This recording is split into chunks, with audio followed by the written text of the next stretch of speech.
মমিতা কিচেনের ব্লগে তোমাদের জানাই অনেক অনেক স্বাগত। বন্ধুরা, আশা করি তোমরা সবাই ভালো আছো, আমিও খুব ভালো আছি। বন্ধুরা, আজকে তোমাদের সামনে নিয়ে এসেছি একটি রেসিপি ভিডিও। তো চলো, তো বড়দের প্রণাম আর ছোটদের অনেক অনেক ভালোবাসা নিয়ে ভিডিওটা শুরু করে দিলাম।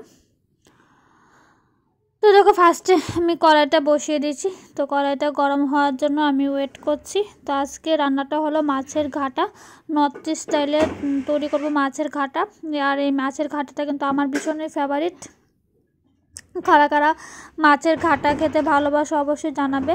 তো এই রেসিপিটা আশা করি সবাই পারো। তো আমি এটা কি করে রান্না করলাম সেটাই তোমাদের সাথে শেয়ার করেছি। যেহেতু আমি ত্রিপুরার মেয়ে, নর্থ ইস্ট স্টাইলের রান্নাগুলি আর অন্য মানে সব রাজ্যের রান্নাগুলি এক এক রকম হয়, তো সেটাই তোমাদের সামনে শেয়ার করছি। তো দেখো, ফার্স্টে 2 পিস মাছ নিলাম। মাছটার মধ্যে ভালো করে নুন হলুদ মিশিয়ে নিচ্ছি। এই ভাজাটার মধ্যে তোমরা চাইলে সামান্য একটু লঙ্কা গুঁড়ো দিতে পারো, তাহলে টেস্টটা আর একটু ভালো হবে। তো আমি যেহেতু আমি এত একটা ঝাল খাই না, তার জন্য মরিচ মানে লঙ্কা গুঁড়োটা দিইনি। যারা ঝাল খেতে ভালোবাসো অবশ্যই কিন্তু লঙ্কা গুঁড়োটা সেখানে অ্যাড করতে পারো। তো মাছগুলিকে খুব ভালো করে উল্টে পাল্টাই ভেজে নেব। বন্ধুরা, আমার পরিবারে তোমরা যদি নতুন সদস্য হয়ে থাকো, অবশ্যই আমার চ্যানেলটিকে সাবস্ক্রাইব করে দিও। অ্যান্ড আমার ভিডিওটি যদি তোমাদের ভালো লেগে থাকে, অবশ্যই আমার চ্যানেলটা ভিডিওর মধ্যে একটা কিন্তু লাইক করে দিও। তো দেখো, মাছগুলিকে আমি খুব ভালো করে ভেজে নিচ্ছি। এত একটা ভাজবো না, মোটামুটি করে ভেজে নেব, কারণ যখন আমি মশলাটা দেব তখন মাছগুলি আবার দেব, তো তখন পরে তো আবার একটু ভাজা হবে।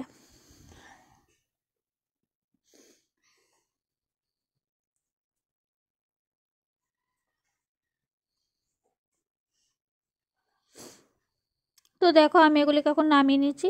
তো এখন কড়াইয়ের মধ্যে দিয়ে দিলাম পেঁয়াজ আর রসুন বাটা। বন্ধুরা,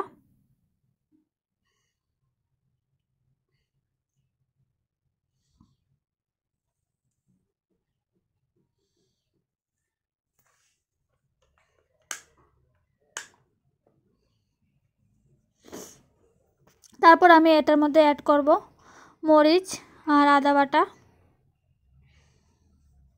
তো এগুলিকেও খুব ভালো করে ভেজে নেব।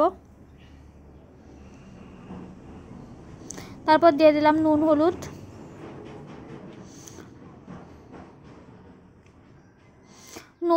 জিরা ধনিয়া সব কিছুই দিয়ে দেব।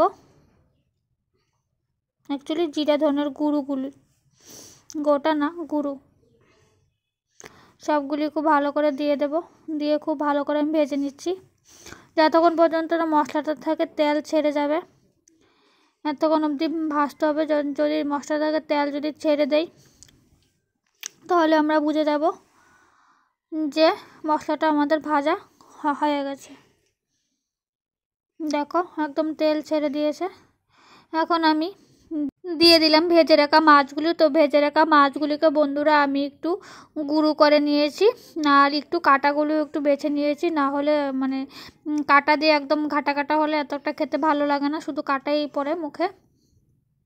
কাটাগুলিকে একটু হাফ একটু ভেজে নিয়েছি, তুলে নিয়েছি। তো দেখো, মশলাটার সাথে মাছগুলিকে খুব ভালো করে আবার ভেজে নেব।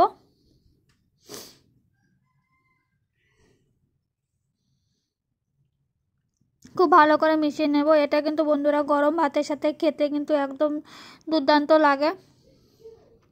তারপর দেখো, আমি এখানে দিয়ে দিলাম 2টো লেবু পাতা চিড়ে। তো লেবু পাতাগুলি পরে কিন্তু তুলে নেব, রান্নাটা শেষ হওয়ার পরে লেবু পাতাগুলি তুলে নেব, না হলে কিন্তু এটা কিন্তু তেতো হয়ে যাবে।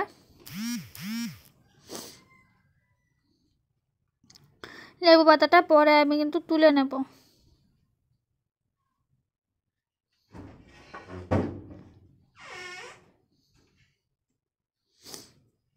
দেখো, আমি খুব ভালো করে ভেজে নিচ্ছি।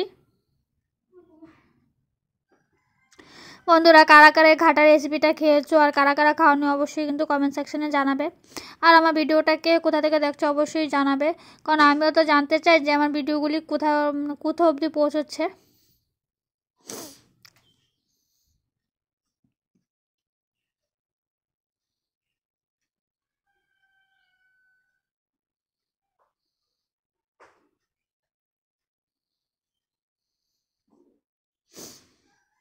দেখো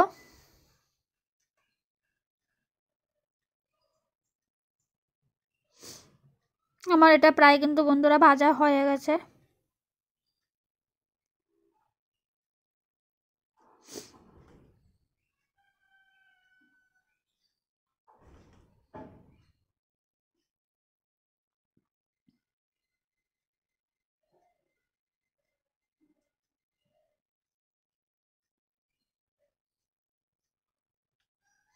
তো এখন আমি নামিয়ে নেব।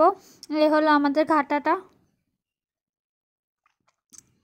বন্ধুরা ভিডিওটা প্রায় শেষের দিকে চলে এসেছি। আমার এই ভিডিওটি যদি ভালো লেগে থাকে অবশ্যই আমার পাশে থেকো। সবাই ভালো থেকো, সুস্থ থেকো। আজকের ব্লগটা আমি এখানে আজকের ভিডিওটা আমি এখানে শেষ করছি। ফিরে আসবো নতুন একটা দিন, নতুন একটা ভিডিও নিয়ে। সবাই ভালো থেকো, সুস্থ থেকো। আবারও তোমাদের সাথে দেখা হবে নতুন একটা ব্লগ ভিডিও বা রান্নার ভিডিওর মাধ্যমে। সবাই ভালো থেকো, টাটা।